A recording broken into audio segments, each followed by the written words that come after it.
بسم اللہ الرحمن الرحیم۔ السلام علیکم ناظرین، میں ہوں محمد مدثر اور آپ دیکھ رہے ہیں شاہسوار چینل۔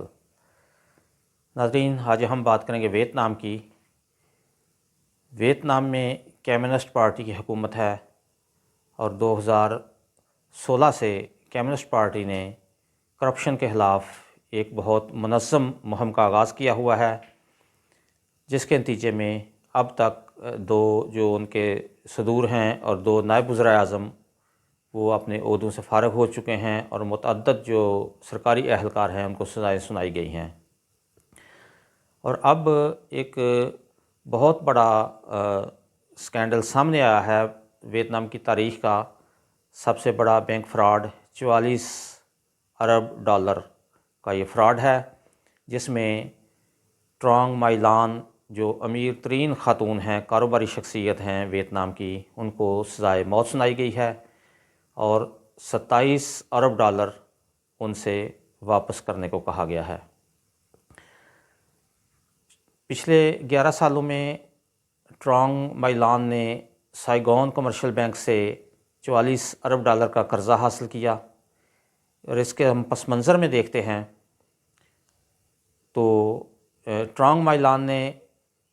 3 چھوٹے جو بینک تھے جو معاشی بدحالی کا شکار تھے، حکومت کی اجازت سے ان 3 بینکوں کو ملا کر ایک بینک سائیگون کمرشل بینک کے نام سے ایک بینک بنایا، اور پھر اس بینک میں انہوں نے اپنے ہی افراد کو جابز دلوائیں، ان کو اعلیٰ عہدے دلوائے، اور پھر قواعد و ضوابط کی خلاف ورزی کرتے ہوئے جو جعلی کمپنیاں تھیں اور اپنے ہی جو ان کے افراد تھے ان کے نام پہ اربوں ڈالر کے قرضے حاصل کیے، اور پچھلے سال 4 ارب ڈالر انہوں نے اپنے ڈرائیور کے ذریعے اپنے گھر کے تہہ خانے میں منتقل کی۔ ٹرانگ مائی لان کا تعلق ایک قدیم چینی ویتنامی خاندان سے ہے۔ ان کا بچپن کوئی زیادہ شاندار نہیں گزرا۔ وہ اپنی والدہ کے ساتھ کاسمیٹکس بیچنے کا کام کیا کرتی تھیں۔ ویتنام میں جو سرکاری اراضی ہے، جو ساری اراضی ہے، وہ حکومت کے کنٹرول میں ہوتی ہے، اور جب حکومت نے اپنی پالیسی میں کچھ نرمی کی تو ٹرانگ مائی لان نے زمینیں خریدنا شروع کر دیں، اور پھر آہستہ آہستہ ان کا کاروبار وسعت اختیار کرتا گیا اور وہ تائیوان کی طاقتور ترین شخصیت بن گئیں۔ اب اتنا عرصہ وہ اس غیر قانونی کام میں ملوث رہیں اور حکومت کی نظروں سے چھپی رہیں، یہ ایک بڑی حیران کن بات ہے۔ لیکن 2016 میں جب وہاں جو کمیونسٹ حکومت ہے، ان کے جو سیکرٹری جنرل ہیں اس پارٹی کے، کمیونسٹ پارٹی کے، انہوں نے یہ محسوس کیا کہ بڑھتی ہوئی کرپشن کے خلاف اب عوامی غصہ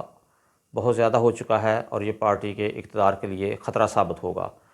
انہوں نے کرپشن کے روک تھام کے لیے ایک مہم شروع کی، اور اسی مہم میں ان کی اپنی پارٹی کے بہت سے افراد کو اعلیٰ عہدوں سے ہاتھ دھونا پڑے، اور بہت سے سرکاری اہلکاروں کو بھی اس میں سزائیں دی گئیں۔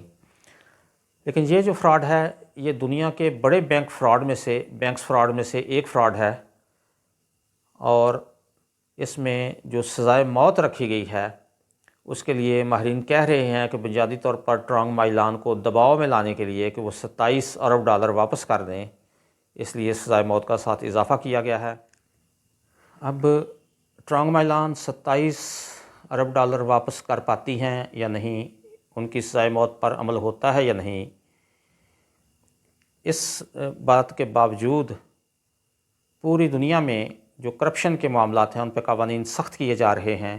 اور کوشش کی جا رہی ہے کہ مجرموں کو زیادہ سخت سزائیں دی جائیں اور ان کے گرد گھیرا تنگ کیا جا سکے۔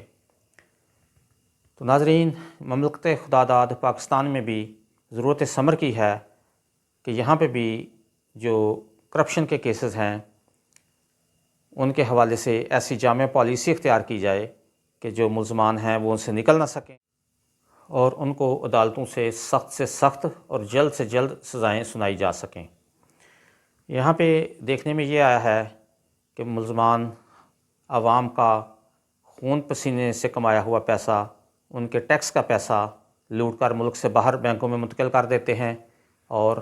مقامی جو عدالتیں ہیں اور انتظامیہ ہے وہ بھی دیکھتے رہ جاتے ہیں، اور وہ بڑے آرام سے قانون کی کمزوریوں سے فائدہ اٹھاتے ہوئے بچ نکلتے ہیں۔